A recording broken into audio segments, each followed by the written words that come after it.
ملفوظات حضرت اقدس مسیح موعود علیہ الصلاۃ والسلام اور فارسی ادب محمود احمد طلحہ، استاذ جامعہ احمدیہ UK۔ نماز مغرب کے بعد مقدمہ بازی کے اوپر ذکر چلا تو حضرت مسیح موعود علیہ السلام نے فرمایا کہ اب اس وقت دنیا کا یہ حال ہے کہ لوگوں نے خدا کا کوئی خانہ خالی نہیں رکھا۔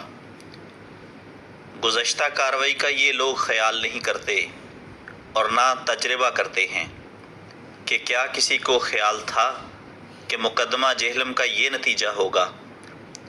پھر جس خدا نے قبل از وقت بتلایا اور ہم نے 200 سے زائد کتب چھاپ کر فیصلہ سے پیشتر شائع کر دیں، جس میں ذکر تھا کہ اس مقدمے میں ہماری فتح ہے، وہی خدا اب بھی ہمارے ساتھ ہے۔ ہر بلا کی قوم را حق داده است، زیر آن گنج کرم به نهاده است۔ ملفوظات جلد پنجم صفحہ 43۔ تفصیل: اس حصہ ملفوظات میں آنے والا شعر مولانا عبدالحق صاحب رامے کی تحقیق کے مطابق مولانا روم کا ہے۔